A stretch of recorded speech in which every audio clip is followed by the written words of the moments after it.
Hey everybody, how's it going? Welcome to Tuesday night ink stream with Fabrizio. I'm Fabrizio.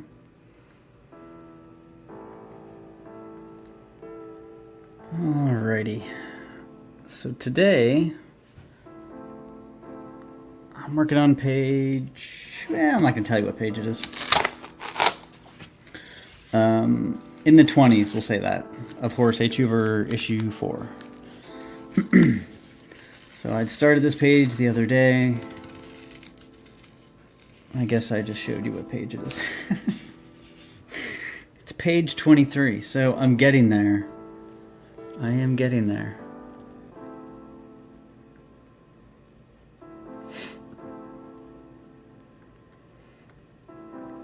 Alrighty, so I'm going to just kind of jump right in. I've been tagging my videos with a topic to talk about because I figured why not? You know what? I think I'll make this an open stream again. So give me 1 minute. See if anybody else wants to pop in and chat about miscellaneous things.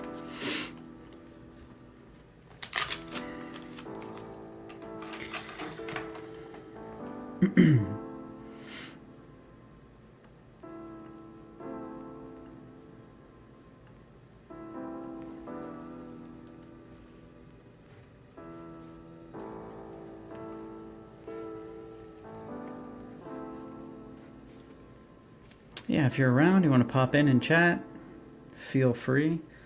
I'll post this on Twitter real quick. Don't try to type with an art glove on it if you can.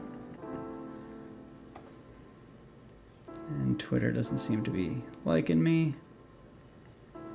It's okay, we got a few minutes.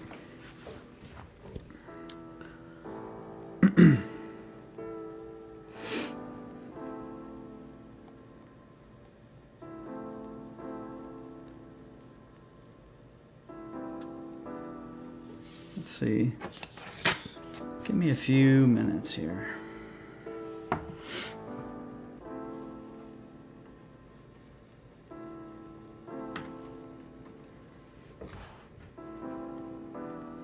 Just talk amongst yourselves. I think that should work fine, right?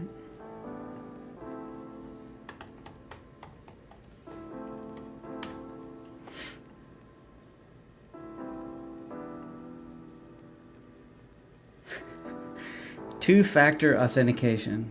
So I'm going to talk about two-factor authentication in a second here. Because is there anything more obnoxious than two-factor authentication? I think the answer is no.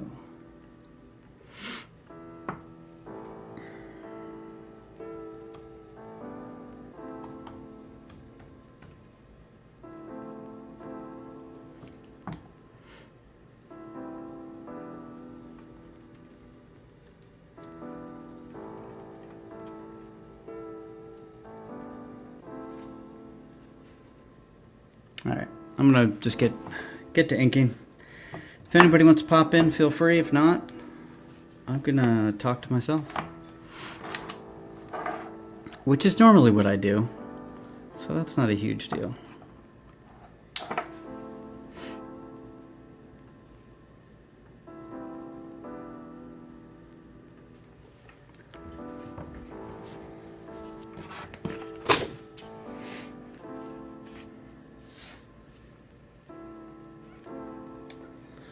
Man, I'm not prepared at all.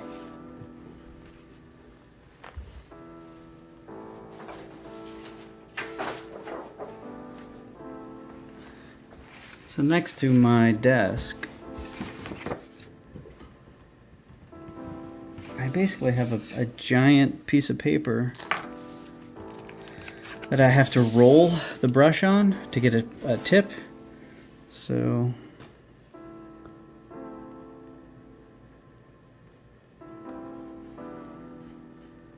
alrighty.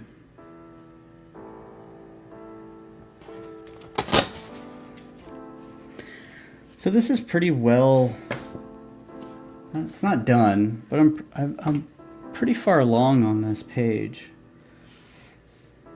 You know, I like to jump around a little bit, but I get to a certain stage where I'm like, okay, one more pass, basically, and this page will be done. And I'm kind of on that now.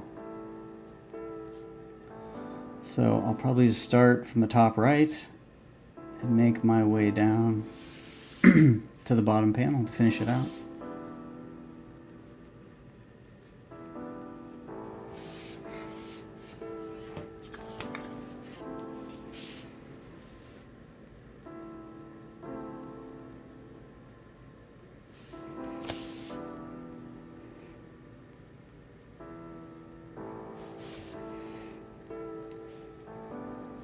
Rats are one of many phobias. Rats, rodents of any sort are just the worst. Really gross me out. And right now, Slurp is being inundated by them.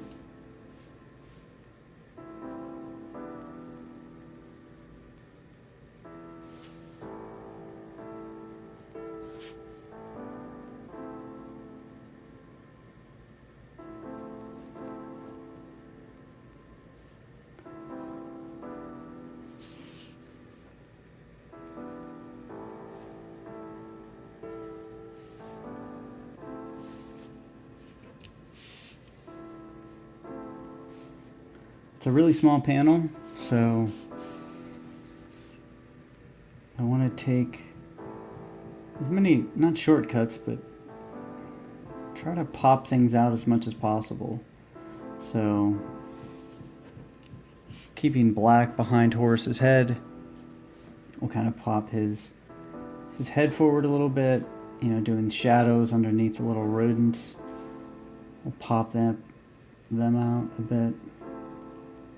Sometimes you can rely on the color, but sometimes you really have to just to do the contrast in the inks.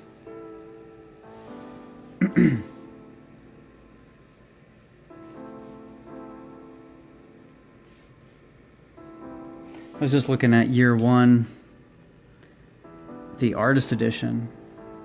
So Dave Mazzucchelli is, I mean, one of my favorite artists. I mean, he's a lot of people's favorite artist for sure.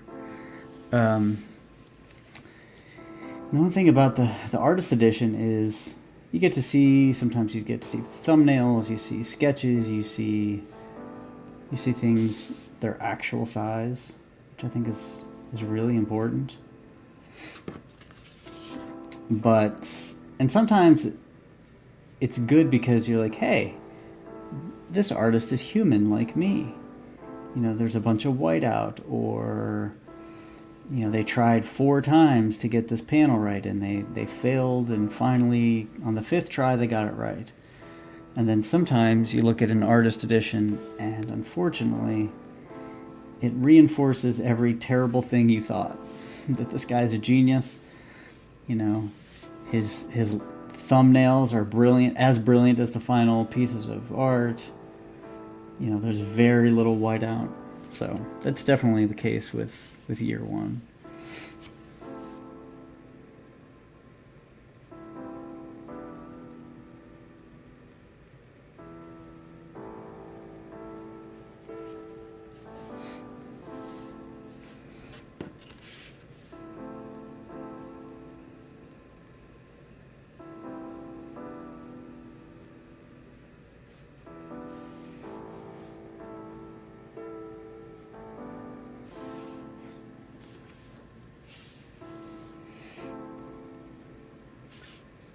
Can't do too much in this panel. If not, it'll get too cluttered, and so you don't want to do too much hatching, too many grays.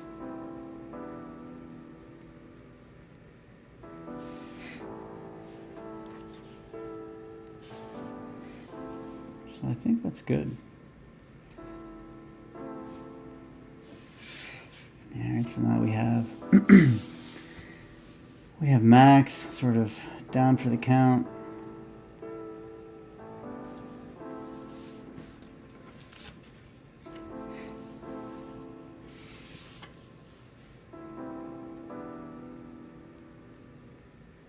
A little drool coming out of his mouth.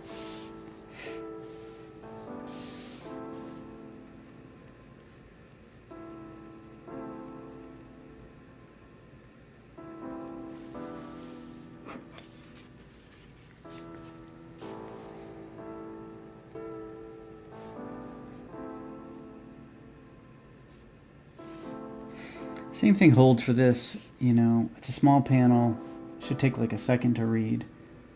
So you just don't want to do too much. It should be such a quick read. You don't want people straining. And let's be honest, a lot of people reading comic books are old, like me.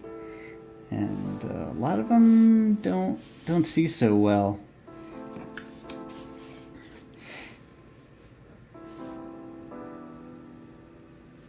I had a former publisher tell me to increase my font size on my lettering.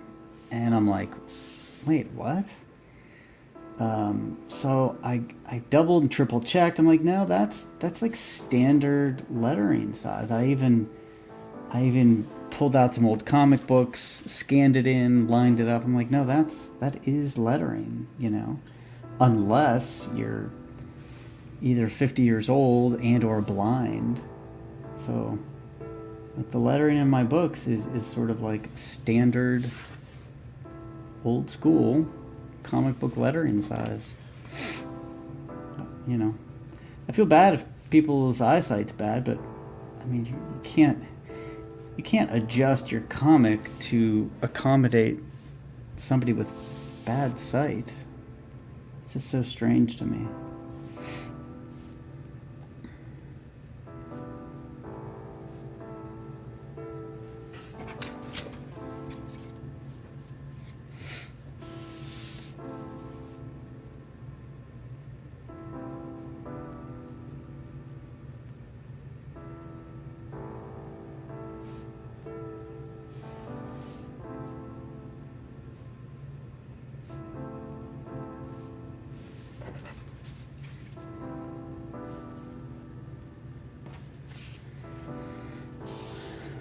And again, I think, yeah, so this is kind of the last layer of inks before I kind of put it away. So there's not a ton to do in each panel for these. It really is just like that last little bit to make sure things read okay. And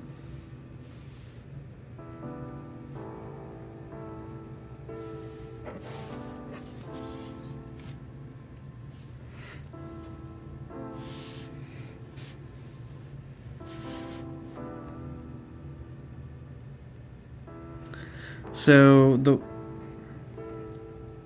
the one thing that I put in the title was, I think, cemeteries or graveyards. I was going to be chatting about them, just for something to do. So me and my wife went for a walk, and as we are wont to do, we took a walk in a cemetery. So we live right next to a cemetery, a small one, still very nice.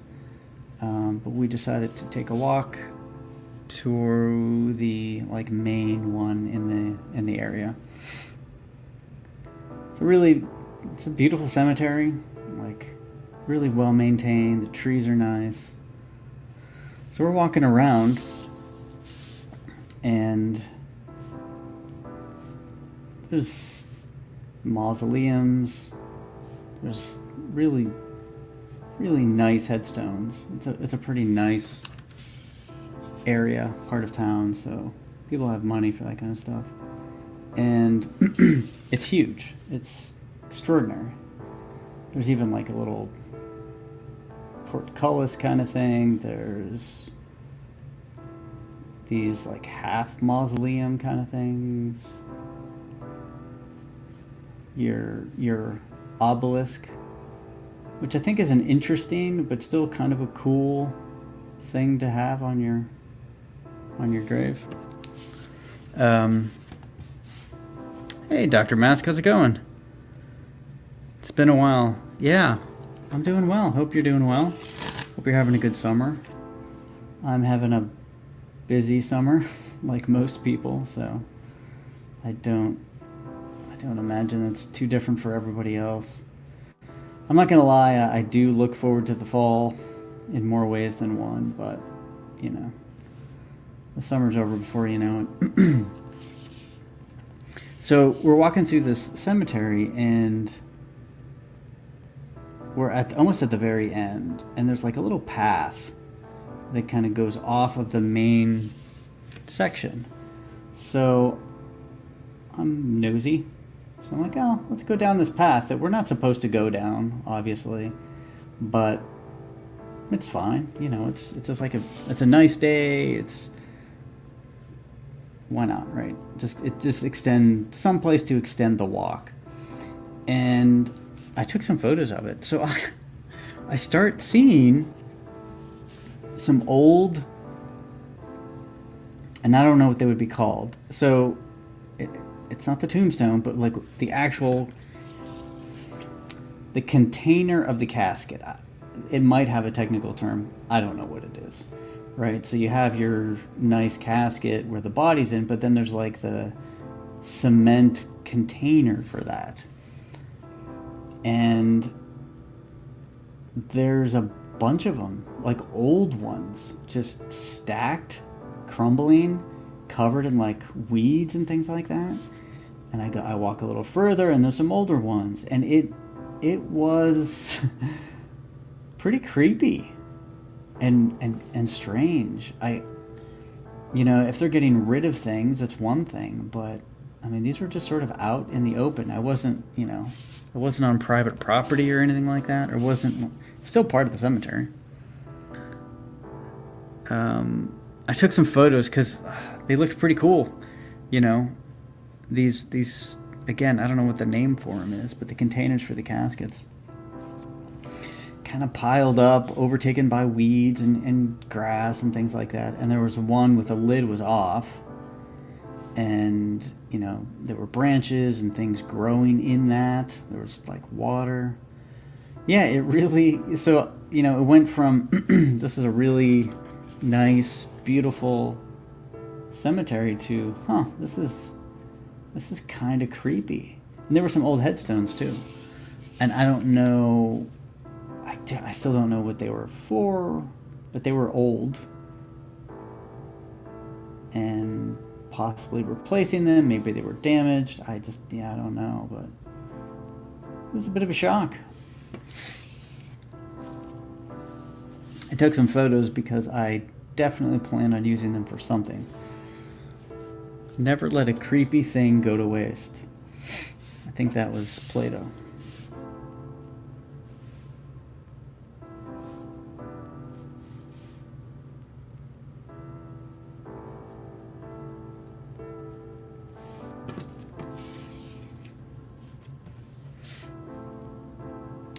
I am unsure what that is.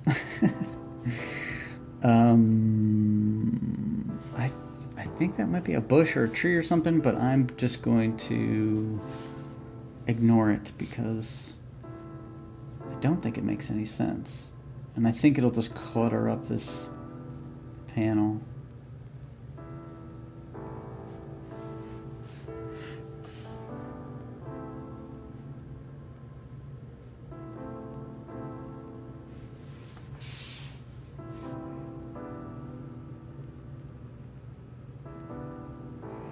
I am trying to keep up essentially with some of the coloring as I ink pages. That way,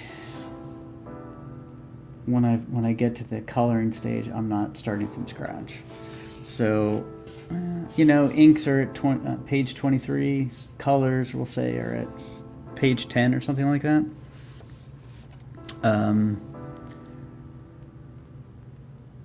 So right now, I'm trying to be realistic with the summer and everything. I'm looking at September crowdfunding campaign, maybe mid-September, and that'll be the launch. And then I'm almost positive I'll just do it for 30 days. It seems like that's the way to go. So I'll keep people posted, but I think mid-September campaign launch, goes for a month to October, middle of October, and then, maybe beginning of November, start sending out books. And it'll have all 4 issues of Horace H. Hoover, 2 new alternate covers for issues 1 and 2,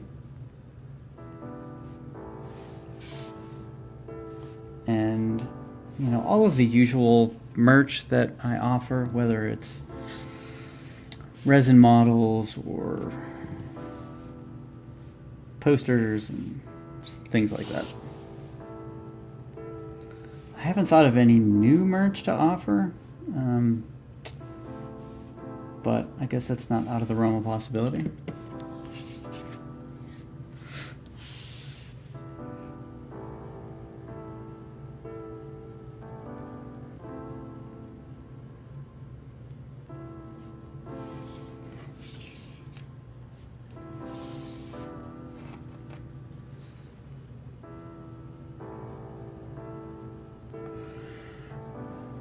Something that I've been kind of playing with is I bought the original Marvel's superhero RPG from like 1984. Found it on, it wasn't eBay, it was some other place. It wasn't cheap, that's for sure. It was actually pretty expensive, but I had never owned it and I always wanted it. I wanted to check it out. So I bought a copy, and I'm just kind of making my way through that. I don't really play a lot of role-playing games, but I don't know. It looked like it'd be fun just to flip through it, look at the artwork, things like that.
So I did a little experiment this past week. I bought and read a Hardy Boys book. Now, I know everybody knows them, of course. You read them as kids, and I said, you know what? I would love to go back and read one, because I couldn't remember for the life of me the plot or anything about the books or stories or anything. I don't know why. I don't know if it's because they were so ubiquitous and you read so many of them that they didn't stick. But I'm like, you know what? I'm going to buy a couple of these books. Thought it'd be fun. So I got the original ones from, is it the 60s maybe? That edition, we'll say. And it was maybe the second book, like The House on the Cliff or something like that. It was more like I'm not justifying it, but it was very much like homework. I just kind of wanted to see what a novel geared towards children, how that would read for an adult 45 years later. And the answer is pretty good, honestly.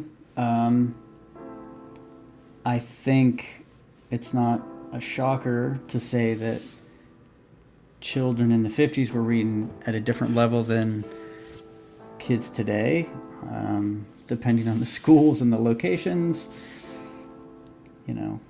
It could be a substantial difference in reading ability.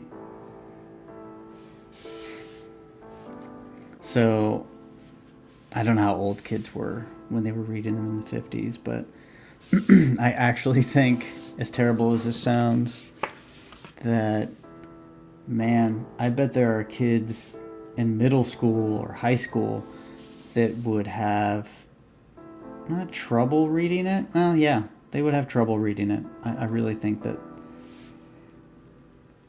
that's a legitimate concern. Again, depends on the school, the location, the kid, but by and large, based on all the things that I see on current literacy rates and all that stuff, I don't even know if they could do the Hardy Boys.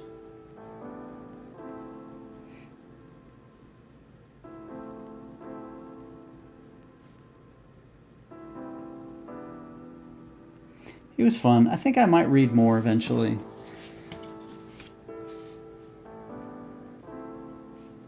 I mean, it takes no time, so it's a very little investment. It's kind of, it's kind of like reading like an old comic before my time, just to kind of see,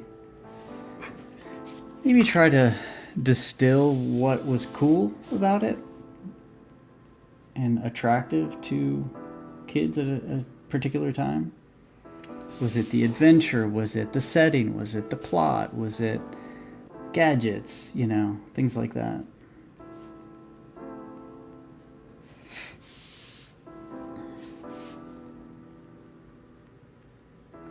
So in this scene, we kind of see what's in Horace's pouches, because he very much utilizes them.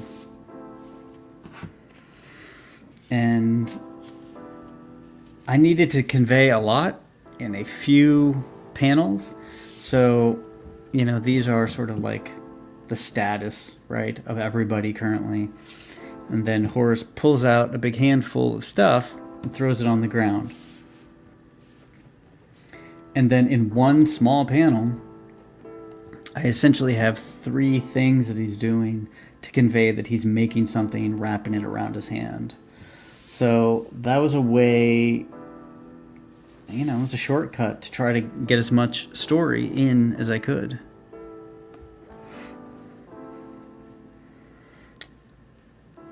It's for me, it's for the reader, but, do we really want to look at another 3 panels when you can do this? It's economy of storytelling, which is, there's legibility of storytelling, and then there's just economy. Can you tell the story in a few panels?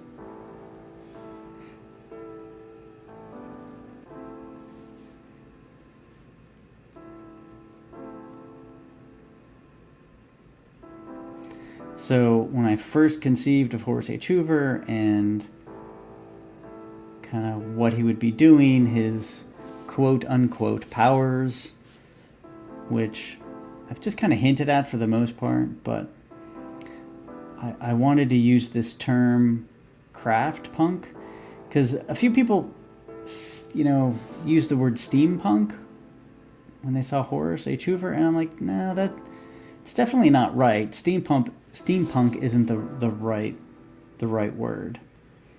So I was just trying to come up with something else. So, there is that idea of a different technology, a different sort of science-based, I don't know, it's just we'll say a different science. So I like the idea of craft punk because some of the stuff in his pouches, well, he has tape, he has glue, he has construction paper, he also has screwdrivers and outlets and lights and things like that. So he's, I'm not gonna say he's crafty, but it's more that than steampunk, I would say. So yeah, I use the term craft punk, which is not a thing. Well, it might have been a thing in the past 6 years since I started this book, but we know how that goes.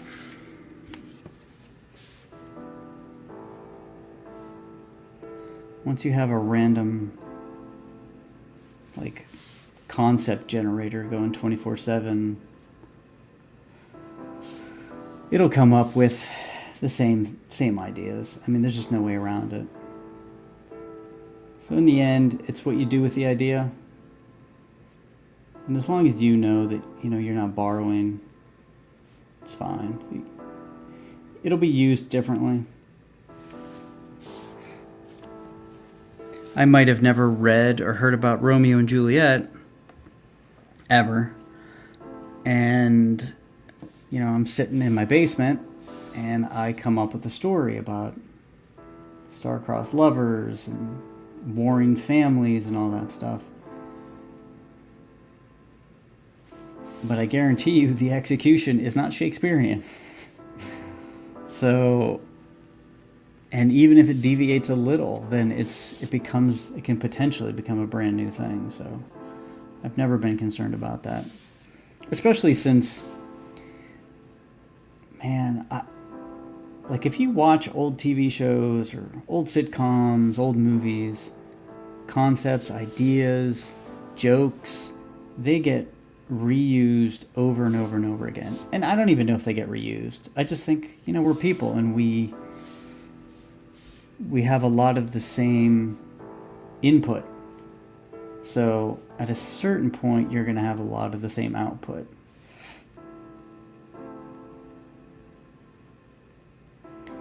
And with comics and movies and all that kind of stuff, once upon a time, you could sort of be up to date with all the latest to make sure you're not stepping on any toes. But I think that those days are long gone. They're long gone. You're stepping on people's toes. So, like I said, as long as you don't do it on purpose, I don't even worry about it. There could be a character, Horace H. Hoover, out there right now. Totally irrelevant. And even if it was after mine, maybe they liked the vacuum cleaner idea and they want to do their own story. Whatever. They're not going to be able to write them the way I do, or they won't be able to write Max and Slurp the way I do.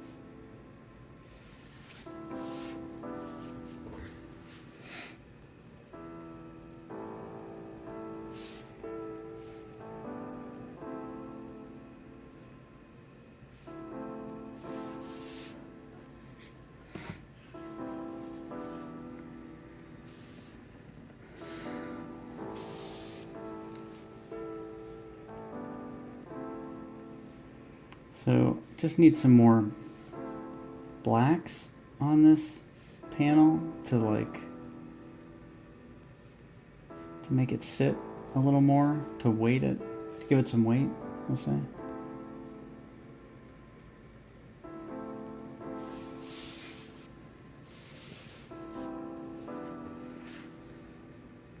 Captain Goodnight. How's it going? It has been a while. Kluge Punk? Rig Punk? Hawk Punk? Ad hoc. I like that.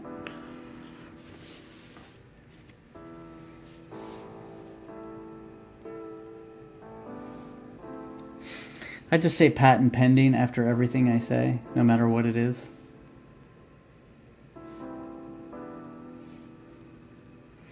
One of my, I don't say one of the reasons I got off Facebook, but I was on Facebook a long time ago, and I haven't been on it a long time. But one of the reasons was, this was many years ago, I was on Facebook, something popped up, and I had written a joke, and I said, I have to phrase it properly.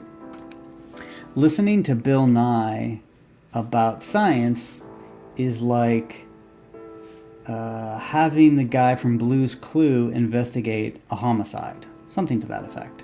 And this was like 10 years ago. I loved the joke. I thought it was hilarious. I got like 6 likes, right? It was many years later. I don't know how many, 3, 4, 5, whatever it was.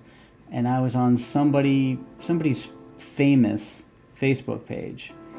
And somebody had done my joke. And it's one of those jokes that there's no way you came up with the same exact thing. It's just impossible.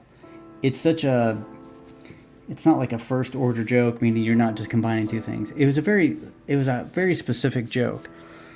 And I was enraged, just enraged, because this person had like 10,000 likes. And I'm like, I even took a screenshot of my Facebook post with the date on it and posted it in the comments, but nobody cares.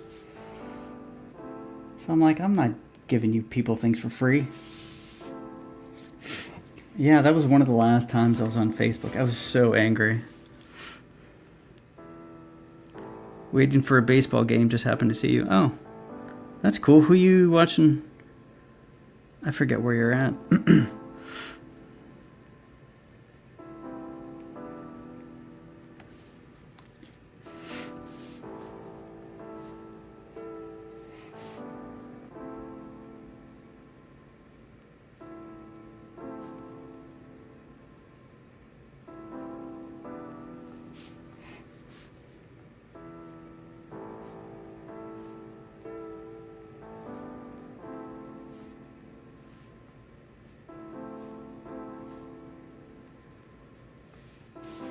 I am also going to be doing, well, actually, I just finished up a commission for a trading card on a campaign, which I won't mention yet, but a campaign that'll be launching soon. I did a trading card for them, and I'm really excited about the campaign. Very cool character. Really one of my favorite, takes on a concept. And visually, really cool. One of my favorite character designs, really, that I've seen in a while. So that was fun.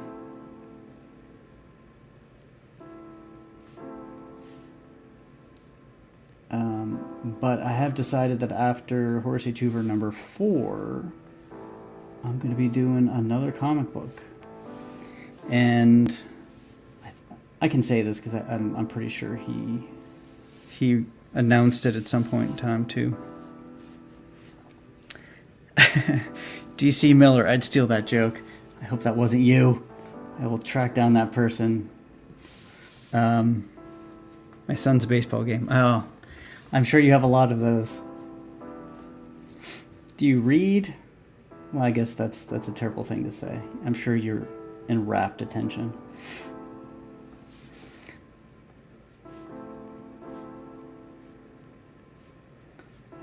Yeah, but so after issue 4 of Horace H. Hoover, I'm going to be doing in between 4 and 5, I'm going to do a comic for John's Longbox.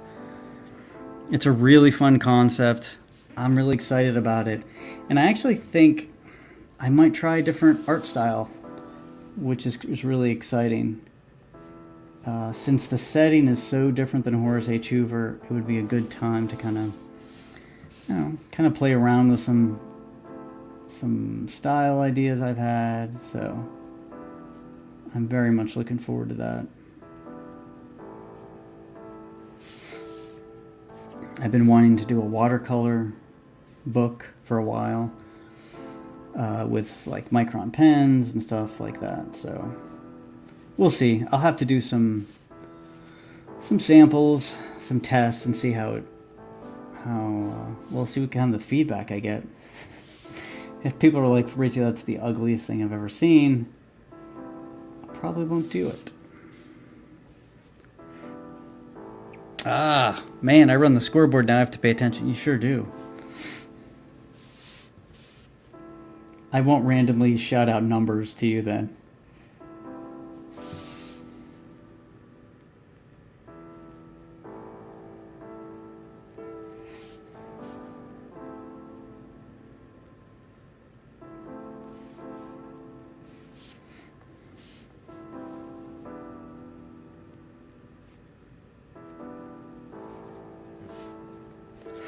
Any thoughts on hiring an artist for Horace Hoover, and you just write a color? Definitely have considered it. Yeah. Yeah, I think for issue 5, I'm going to definitely take a different approach. It's a self-contained issue, so issue 4 kind of wraps up the longer arc, which is good. It's kind of, it frees me up to do something a little different. So I definitely could see doing that. I definitely have come to the conclusion that I just need a faster style to really get anything out there fast enough. Each issue takes longer and longer because I labor over it more and more. So, but I can't really switch midstream with Horace H. Hoover. That's my issue. That's my problem. So, but I think, I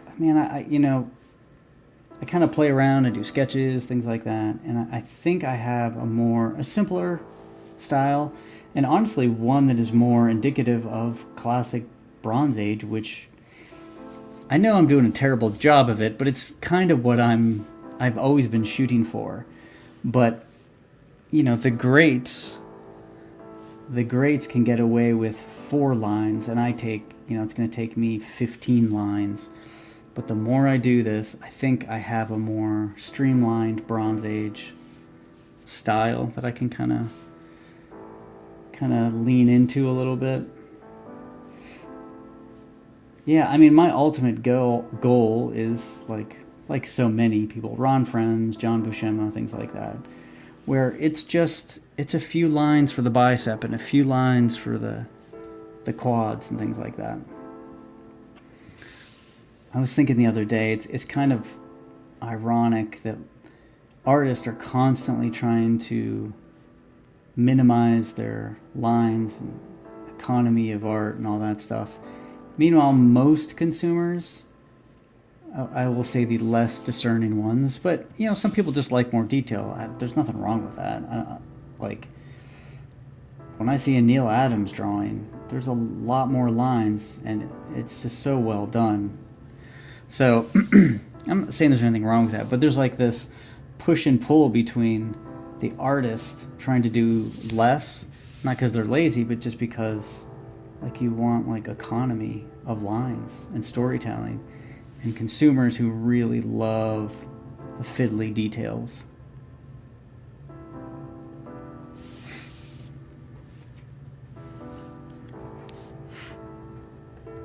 Obviously, you would have to do the colors.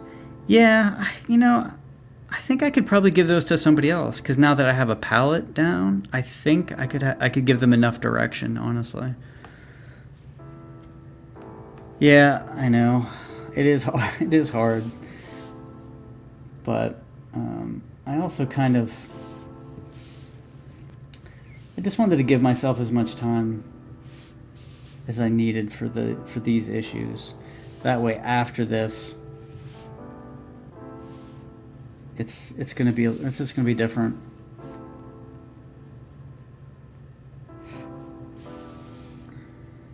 What would I have done differently in retrospect?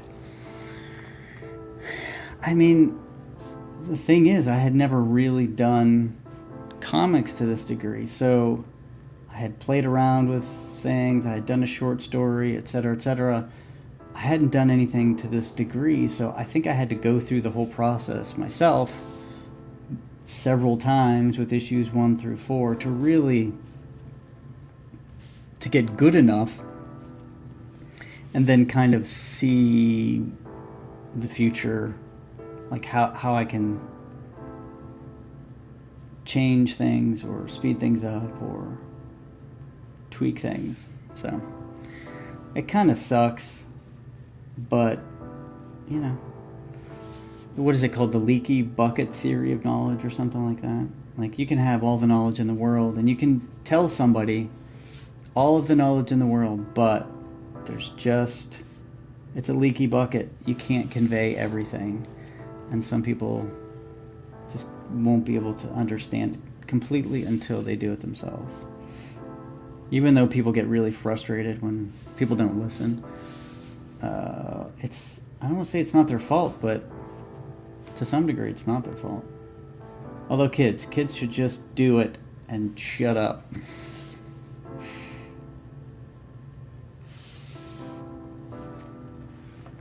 Yeah, definitely. Thanks for popping in, Dr. Mask.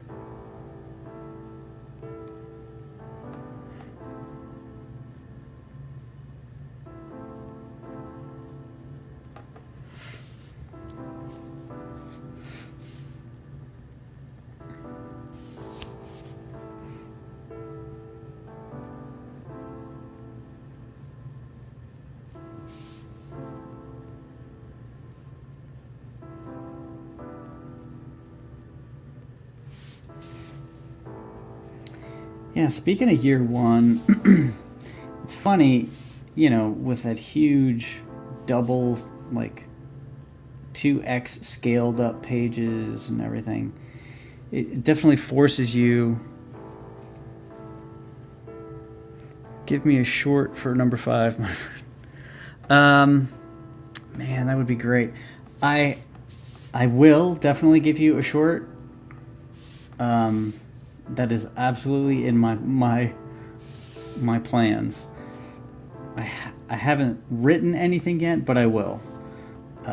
If nobody can tell, I labor over my stories as much as my drawing.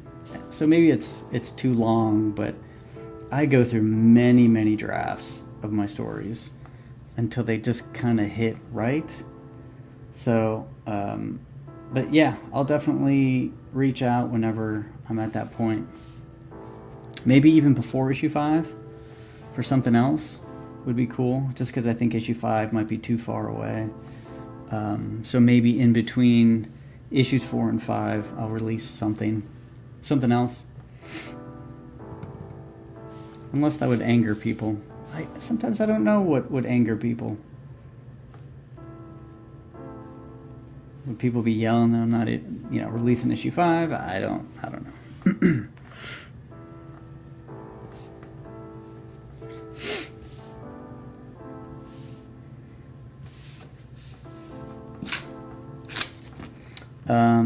So issue 1.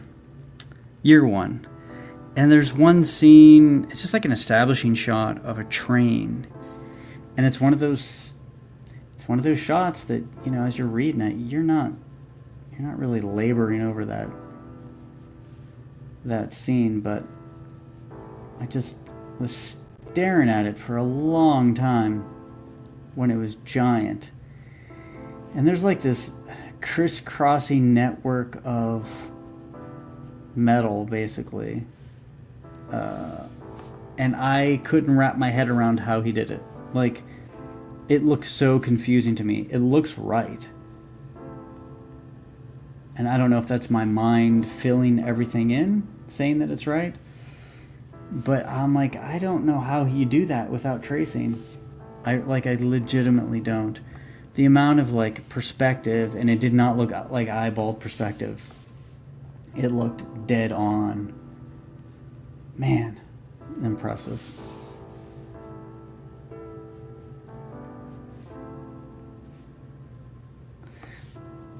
I have this thing where no matter what street I'm looking at in New York City, I assume that's an Italian restaurant. So it's like place to live, I don't know, shoe shop, Italian restaurant, place to live, shoe shop, Italian restaurant. I think that's kind of all of New York.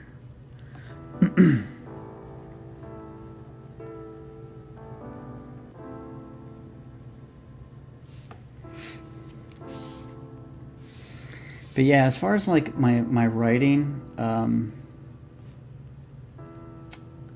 currently writing like a book of short stories, trying to make my way through that.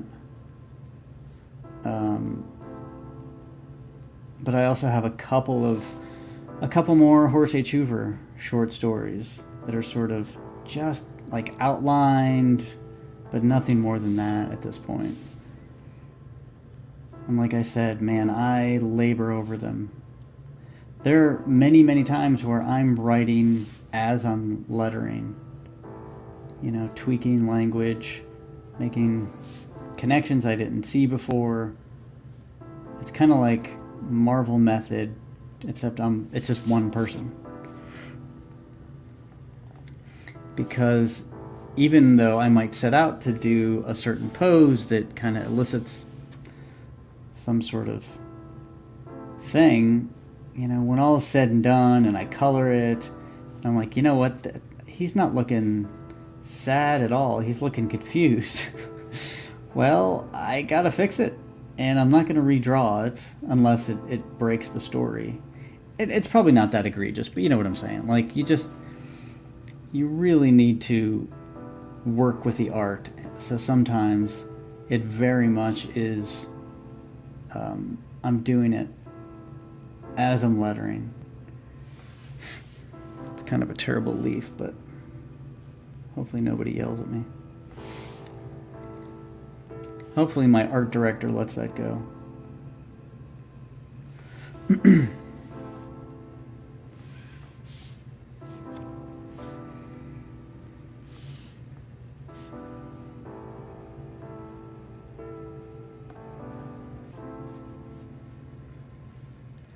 So I watched Annabelle the other day. I think I finished it today, actually. Which, I'm not a big horror guy. I don't really watch horror films. I try, and they just, most of the time, especially new ones, they just seem like gore fests to me, and that's never been something I really enjoy. Occasionally one gets through that I like, but it's really rare. Anyway, so I watched Annabelle because I do really like The Conjuring. I thought it's a good movie. I don't even know if I consider it a horror film or not, but I'm like, yeah, you know what? I'll give Annabelle a try. I thought it was well done. Now I don't know if in like horror circles it's considered cheesy and stupid. I have no idea. I don't know. I have no idea what the prevailing wisdom is on Annabelle. Like I mentioned in a tweet the other day, I just don't pay attention to reviewers. I just don't.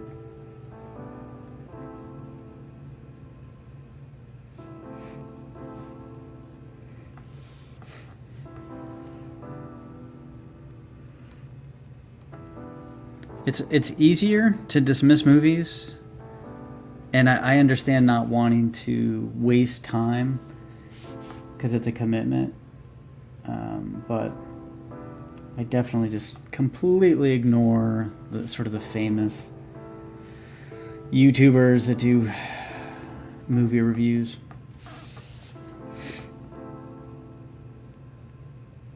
Anyway, yeah, Annabelle was fun. I thought it was really well done. That's my idea of a horror film. There's really no, it's not graphic at all. There's no gore.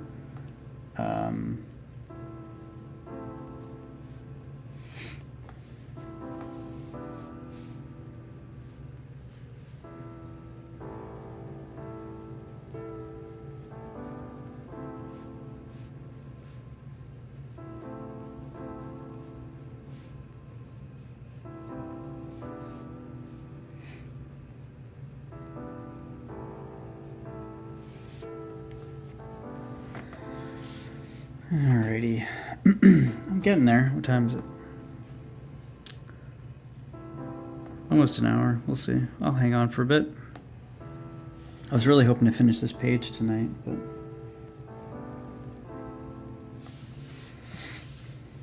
I don't think so.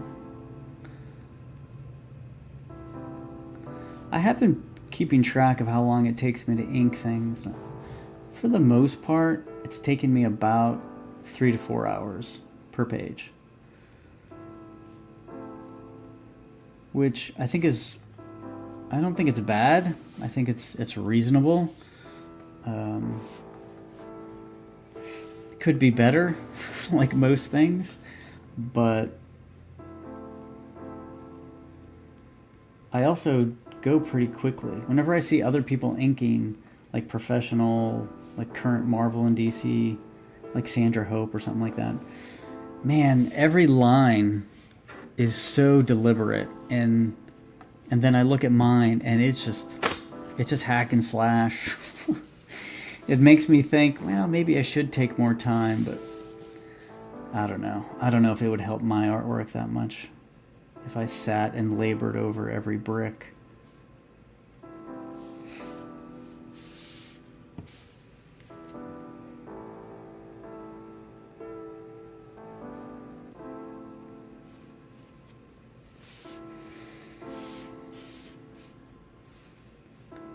I don't know what that is. I feel like that's something, but no idea. It looks like a horse to me, and I don't think I would have actually done a horse there. So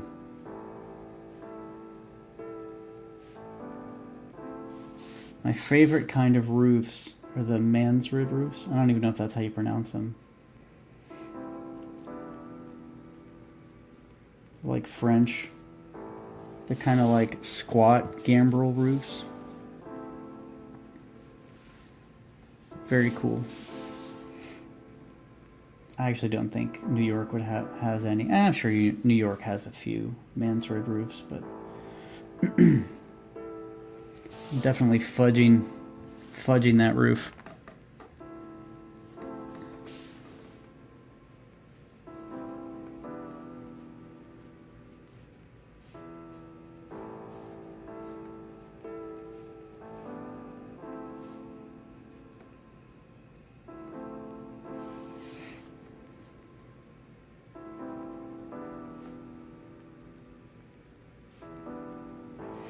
I always love these windows that face the side of a building. I had an apartment once, and in the city in Pittsburgh, like in the city proper of Pittsburgh, and it was very much that. So you would open the window. We were on the 3rd floor, and you would open the window, and there would be you could reach out and touch the wall of the other building. It was so strange. I don't know how they built things like that. Being so close, it boggles my mind. Yeah, a bunch of houses are like that, and it's the worst. So you just keep that window shut all the time, because man, does it make you feel claustrophobic. It's like getting on an elevator and then having the elevator open in between floors, which has happened to me, and it is not fun, because it was just concrete, and man, I instantly get like claustrophobic.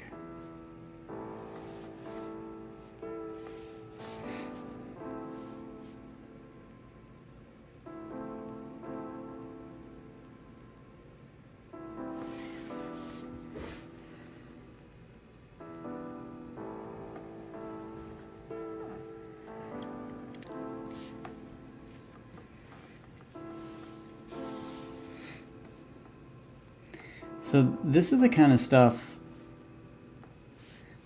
Okay, so this is a city street, right? So this is concrete. You know, you want to do little divots, little cracks, like dirt. You want to do leaves. You want to do all of these little things. I don't think sort of a classic Bronze Age artist would do this or has ever done that unless it's real specific. So, but I just see white and I just think it feels incomplete. So I have to put all this like texture basically on these surfaces. And I don't go crazy with it, but man, it just, without it, it feels strange. It would be just a huge color, basically, at that point. The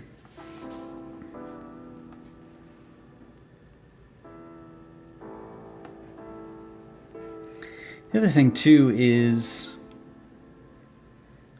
it really pushes Horace forward. So, you know, I have these, like I have this line going behind him.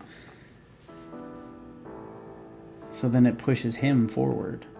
So it helps with that. It helps with the, you know, just the overall texture of the environment. But I swear, if you open up, you know, any Bronze Age comic, it's going to be pretty bare. And it's not like they relied on the colorist to then add a bunch of stuff in there, but somehow it worked. Which is why I'm not a classic Bronze Age master. Or master of anything for that matter.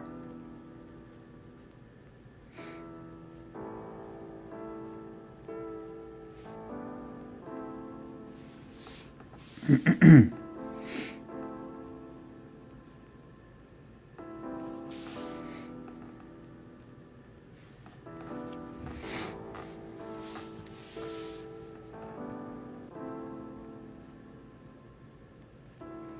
was watching a David Finch tutorial. Occasionally I'll put them in when I'm drawing. I've seen most of them. And I like David Finch's work. I've liked it in the past, we'll say. And anyway, but the tutorials are good. So if you're learning to draw, I actually think they're pretty good. But I totally forgot what I was going to say. Yeah, I'm blanking.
All right, I'm about to finish up here in a minute.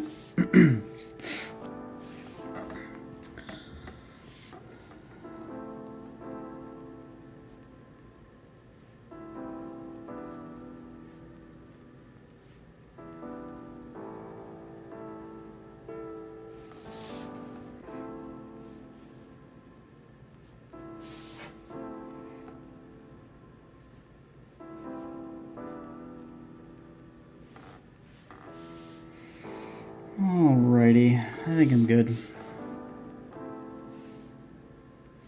So this will still take me a few minutes to finish up final, like real small detail, like I said, textures and things like that.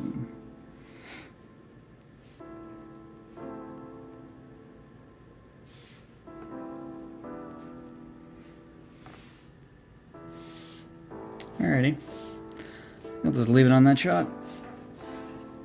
Oh man, well, thanks everybody for popping in. I appreciate it. Hope everybody had a good 4th of July.